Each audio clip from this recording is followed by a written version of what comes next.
Class 10th में ये difference है फोटोसिंथेसिस और रेस्पिरेशन का। कुछ बच्चे कह रहे थे कि सर ये टेबल जो है एक बार फिर रिपीट कर दें। तो बेटा ये ऐसे है कि फोटोसिंथेसिस एनाबॉलिक है। एनाबॉलिक की मीनिंग होती है कि ये फॉर्मेशन मेथड है। फॉर्मेशन में अगर मैं सिंपली ये कह दूं कि फोटोसिंथेसिस में कार्बन डाइऑक्साइड और इनके साथ ये वाटर, और फॉर्मेशन में जो चीज बनती है उसे C6 H12 और O6 यानी ग्लूकोज कहते हैं, या आप इसे शुगर मॉलिक्यूल भी कह सकते हैं।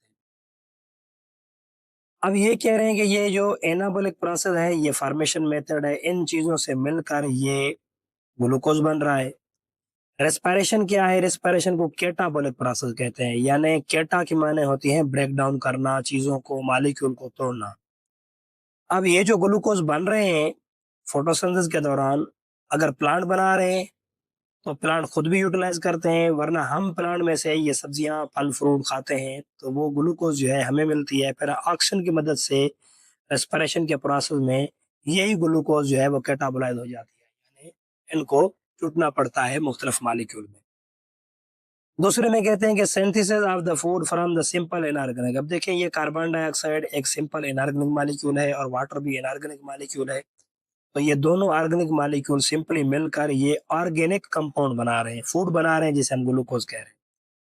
अब रेस्पिरेशन वाले कह रहे हैं कि ये ग्लूकोज अगर हमने सब्जियों, फलों, फ्रूट या किसी सीरियल प्लांट अनाज में से लिया तो हम ऑक्सीजन की मदद से या in the absence of oxygen की मदद से इस ग्लूकोज को खाते हैं, उनके ब्रेक डाउन करते हैं। फिर यही ग्लूकोज जो है वो इनऑर्गेनिक सब्सटेंस में कन्वर्ट हो जाता है। अब ये अगर टूटेगा तो किस फॉर्म में कन्वर्ट होगा? इस फॉर्म में। हमारी बॉडी से कार्बन डाइऑक्साइड भी बाहर आती है। इनके अलावा जो है वाटर मॉलिक्यूल भी पसीने की फॉर्म में हमारी बॉडी से बाहर आते हैं। तीसरा पॉइंट है कि रिक्वायर्स लाइट एनर्जी। फोटोसिंथेसिस को एनर्जी, लाइट एनर्जी यानी सनलाइट की जरूरत पड़ती है। और रेस्पिरेशन का तीसरा पॉइंट है कि does not require light energy. Respiration में एनर्जी, लाइट एनर्जी की जरूरत नहीं पड़ती, तवानाई जो है वो एनर्जी, उनकी जरूरत जो है वो नहीं पड़ती। अब अगर एनर्जी की जरूरत नहीं पड़ती तो हम उसे 24 कलाक को इस्तेमाल करते रहते हैं। जितने भी एनिमल है, ऑर्गेनिज्म है, वो 24 कलाक उन लाइट पर डिपेंड नहीं करते। कभी कभार हम अगर खाना खा रहे हैं रात को 10 बजे, 11 बजे या 9 बजे, उस वक्त तो सनलाइट नहीं होती। तो इस प्रोसेस को लाइट की जरूरत नहीं होती, इसको एंजाइम की और हमारे दांतों की कुछ गैसेस की, गैस्ट्रिक जूसेस की जरूरत पड़ती है। चौथा पॉइंट है अकर इन द प्लांट्स। फोटोसिंथेसिस इन्होंने लिखा है कि सिर्फ और सिर्फ प्लांट के अंदर पाई जाती है, लेकिन ये स्टेटमेंट जो है ये प्लांट के हवाले से सही है। इसके अलावा ये कुछ ग्रीन अलजी होते हैं जैसे अल्वा, क्लोरेला या वोल्वॉक्स, आपने सुना होगा। ये उनमें फोटोसिंथेसिस या साइनोबैक्टीरिया, उनके अंदर भी ये प्रोसेस फोटोसिंथेसिस का होता है।